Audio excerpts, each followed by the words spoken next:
It hadn't been burned. It hadn't been buried. Those funds had already been laundered through accounts in Swiss banks, within the dusty ledgers of the Vatican, and in European banks that made it a principle not to ask questions.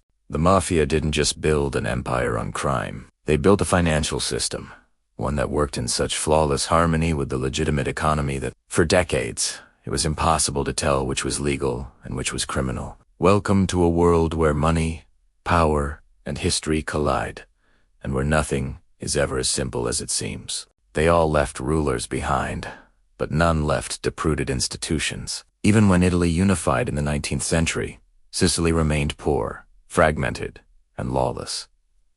The state was a distant, corrupt concept. Justice wasn't a right you could expect, and right in this vacuum of authority, a new power was born.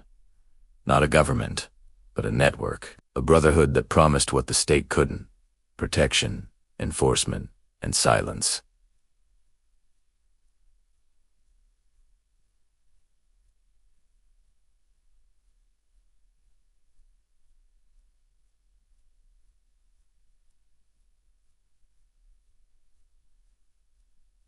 The first mafiosi weren't gangsters. They were middlemen. They enforced contracts for citrus orchard owners, protected shipments, and collected debts. They made business flow where courts and police didn't exist. But this service came with a price, peace on a tribute. If you didn't pay, your oranges would rot on the branch, your workers would vanish, and your family might just disappear. Over time, this protection business turned into outright extortion. The Mafia evolved from a service into a system. By the late 1800s, from the docks of Palermo to the hills of Corleone, every corner of Sicilian commerce was paying tribute to someone.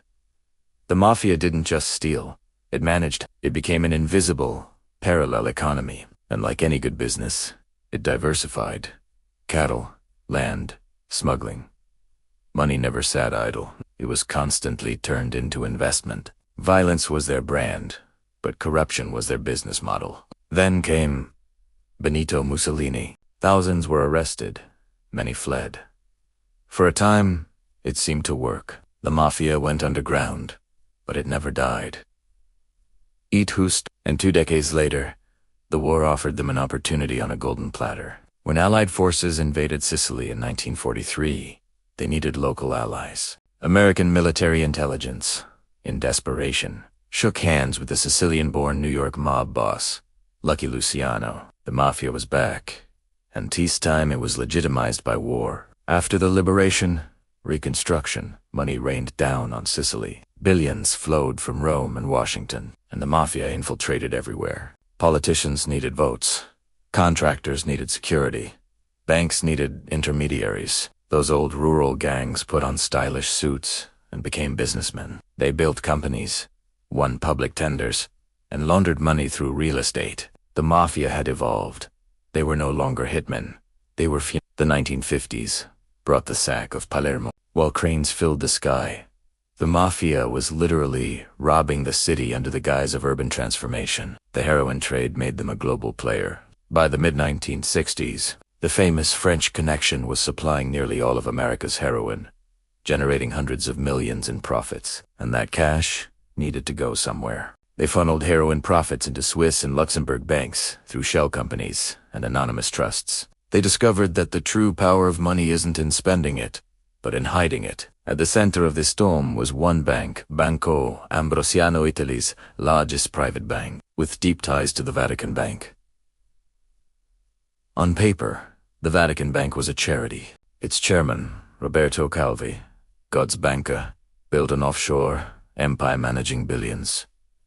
In 1982, it all collapsed. Banco Ambrosiano went bankrupt, with $1.3 billion missing. Calvi fled, only to be found hanging under a bridge in London, his pockets filled with bricks and cash.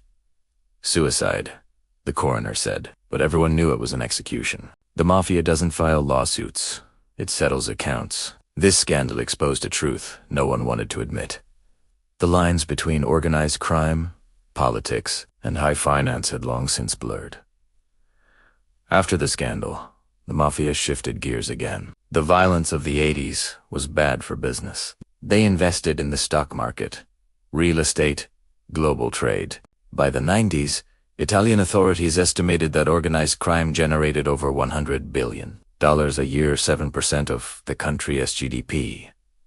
The Mafia was Italy's largest enterprise, but unlike fiat, it paid no taxes and recognized no regulations. By the 2000s, Mafia wealth had penetrated legitimate business so deeply that economists could no longer tell where clean Italy ended and criminal Italy began. Today, it's estimated that up to 5% of global GDP is laundered every year.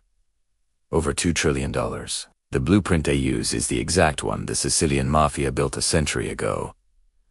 Anonymous ownership, untraceable transfers, and silence for sale. The irony is, what we once called organized crime now just looks like organized finance. The techniques invented by Mafia accountants are now used by billionaires, corporations, and even governments. The Mafia didn't corrupt capitalism. It just understood it. They learned that mixing dirty capital with legitimate capital until they became indistinguishable was the best way to hide. The lesson is uncomfortable but clear. Systems of power don't need legality to survive. They just need a structure. The Mafia didn't invent greed. They just professionalized it. Their story isn't a relic from the past. It's a mirror for today. Thanks for watching. If you found this interesting, consider subscribing for more deep dives.